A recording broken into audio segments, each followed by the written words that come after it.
definitely being a black woman, being a woman, being a mother.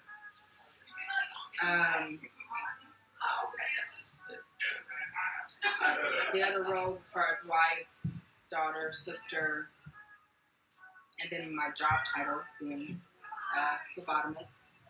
Those are all my identities. Awesome. Oh, I forgot to mention gender too, if you want. If that's important to you, I don't know. It's not.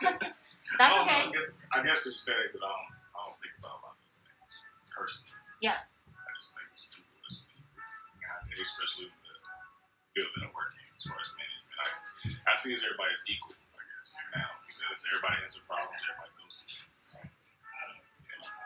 So it's like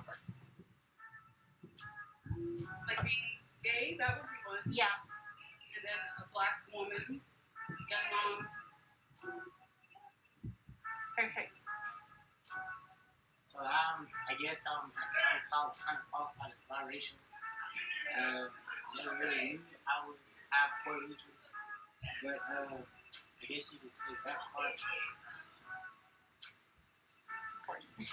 Well, I'm black. You said, not religious. But I do believe I'm spiritual.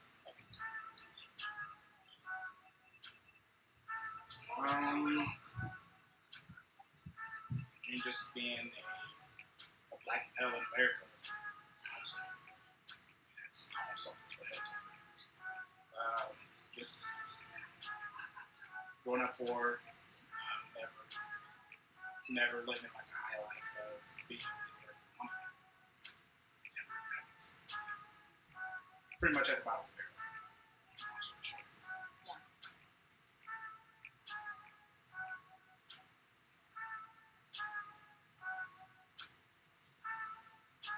I have two, and it's mother and wife. Those are my most important because they are connected to other people that need me. So I feel like those are the most important ones that I need to really hold on to and try to make the best of those identities. to be honest with you, just being human. Like I said, we all have our own identities. We all have emotions, we all have feelings and things. So like just being and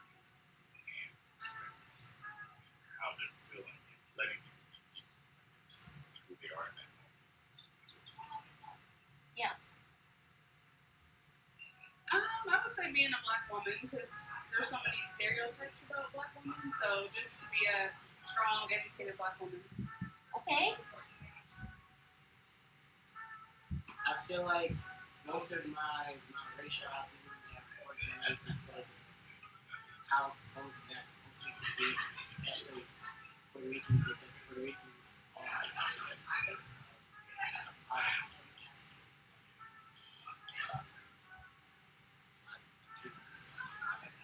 but also I'm just proud of how being where I've come from. It hasn't been a lot where we came from, but where we're at now, I guess I can't say it's good, but it's good right now. It's probably a tie between, I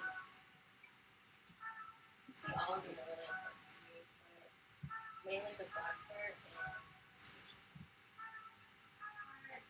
Because there's so much, history, who I am, and even like stuff that I don't know. But even though I don't know, I know it's really true. I can just feel it, and those things that, like that.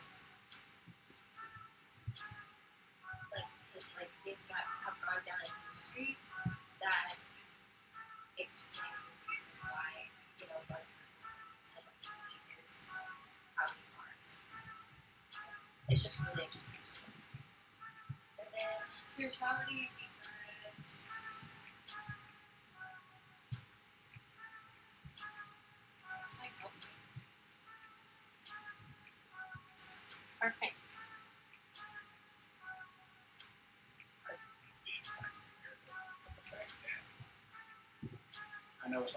trend right now that everybody's like, oh, Black Lives Matter, blah, blah, blah, but it's always mattered. It's always very difficult. Even in elementary school, you don't really notice it because you're young. You don't ever really talk about race. You never see one race, but it starts as little as when you're, in kindergarten. Like I had a principal who told me I was going there. I was like 8 years old. Like, what do you do with that? You don't know anything about that. You're trying to keep me from it, but just being able to overcome and show that you're just like every other person in every other race that you should be treated.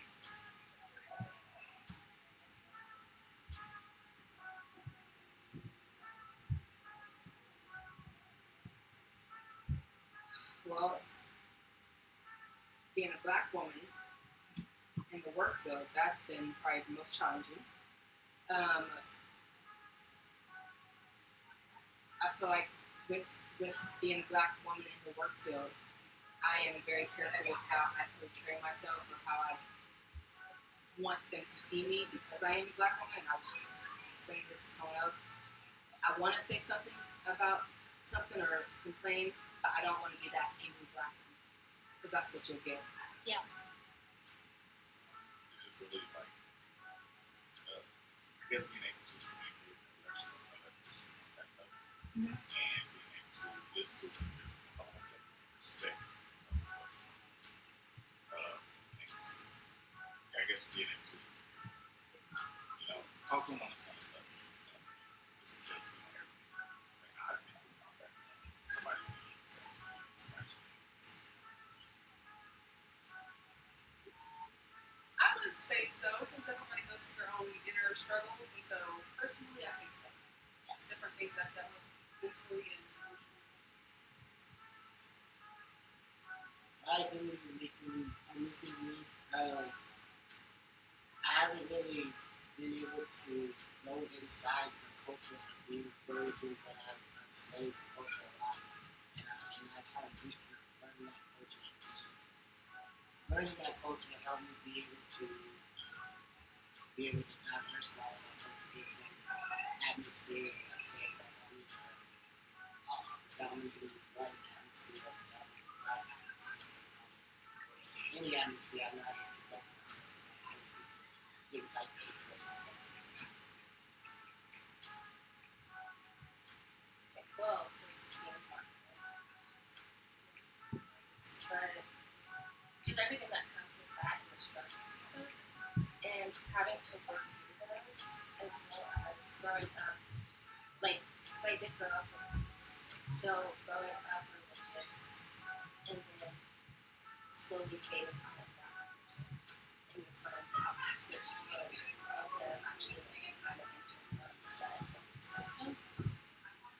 It helps then see things more than just what we want. So I don't really, it's not like I see things more than just race and gender. But I still hold them very close to me because that's what makes all the different situations. And I just feel like they intertwine.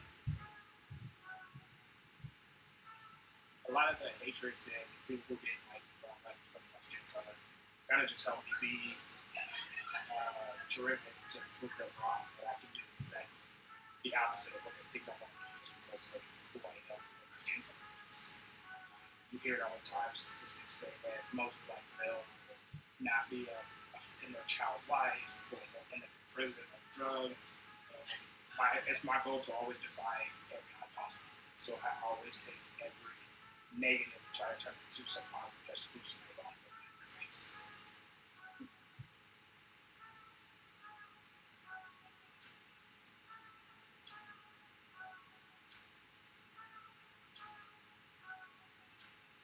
Well, just like with that, like you said, that process, I now think before I speak, or even though I may see someone of a different color acting a certain way or doing this, I know I can't do that, or I know better because I'll be seen in a different light. So even if you're raising the same questions, they won't see it the same because of the color. So I make sure that I'm careful with how I look.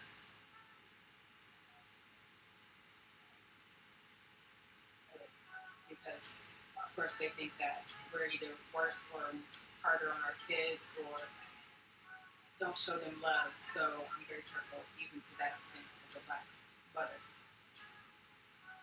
Just being in the field that I am in, we all go through the same things. We all like it's all it's how you want, which I feel is really unnecessary. Yeah. That's just the way it is. So, we all have something.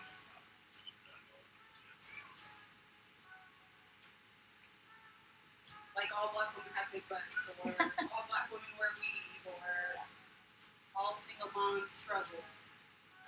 So I think those are the biggest two.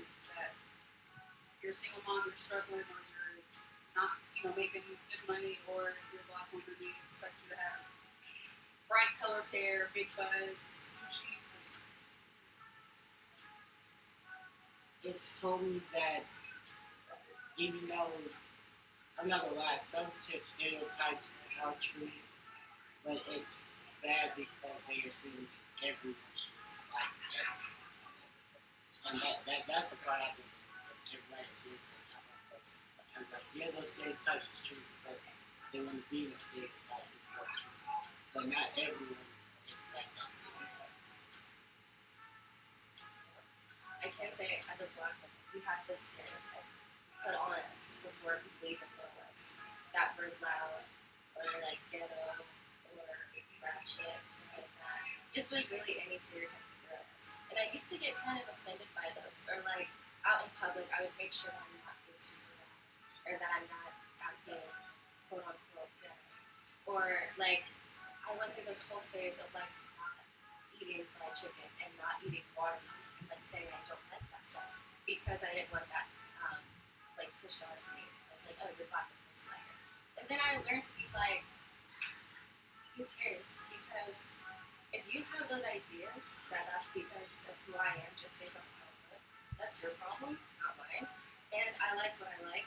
So, like at the end of the day, nobody's opinion is going to matter on me based on who I am because at the time, whenever they're gone and I'm gone, there's really nothing left but your life experiences and what you've done in your life.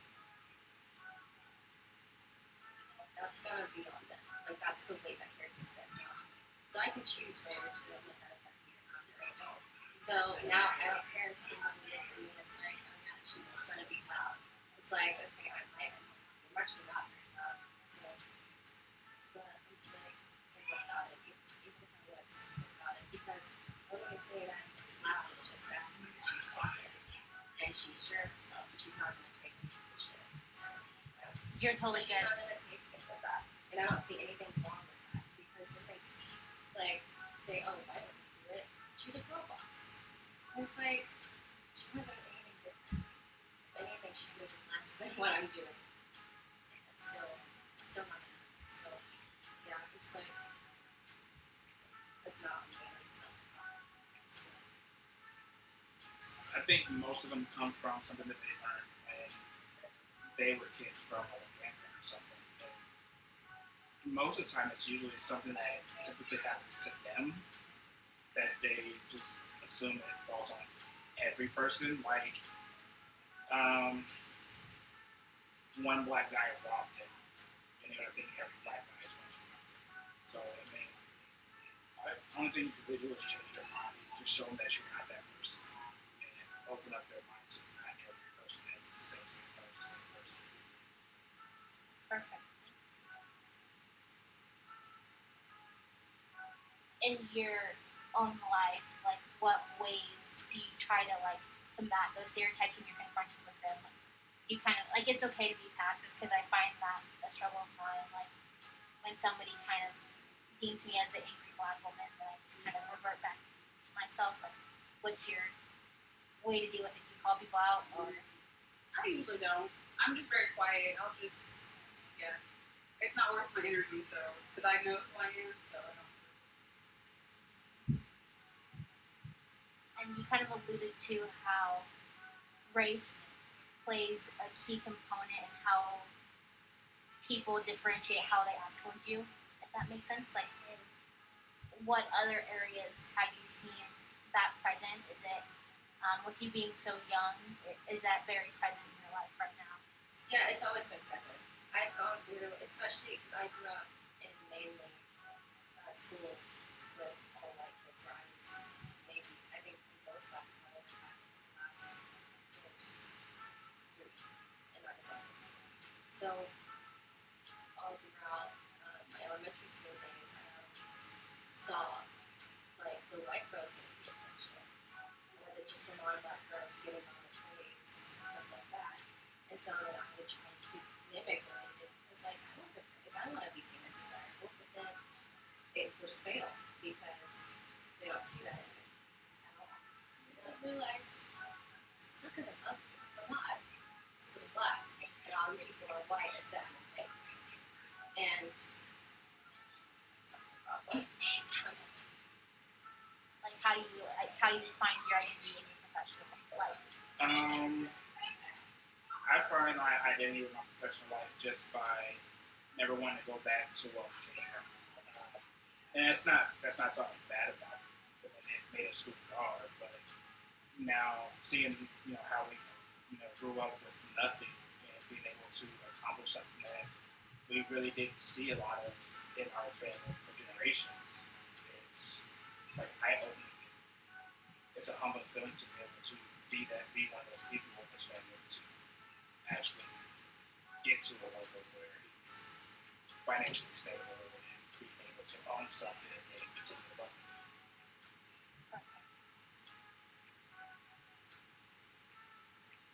So after doing the interviews, I took to the computer to build a chart that symbolizes what everyone's identities were that they told me, and it was just an interesting exercise for me to lay everything out and see what everyone said in comparison to each other. Initially, the plan was to interview some of my teammates, and once I got home, I decided to scratch that plan because my family is just very important to me, and I realized that I didn't know their thoughts and opinions on this particular topic. So I was really interested to know what they'd say, and this was a great exercise to get to know them as well too.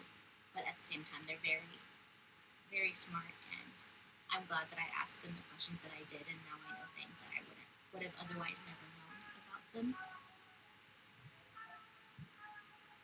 Following the lines of gender, I noticed that none of the men mentioned masculinity or their maleness. I specifically asked one, and they said that that wasn't important to them, and I thought that was very interesting, as opposed to how the women very much brought up how their womanness is a part of themselves and who they are, and they also brought up roles that are generally tied to women, such as mother and caregiver.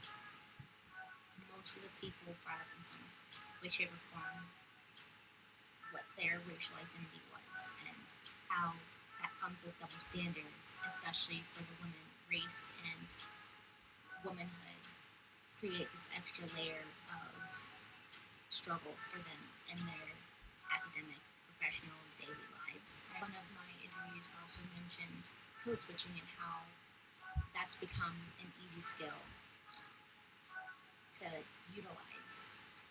Many people also said how changing their behavior to avoid stereotypes from others is something that they're conscious of, very aware of, but at the same time they feel as though they have no choice because that comes with certain disadvantages when you are authentically you.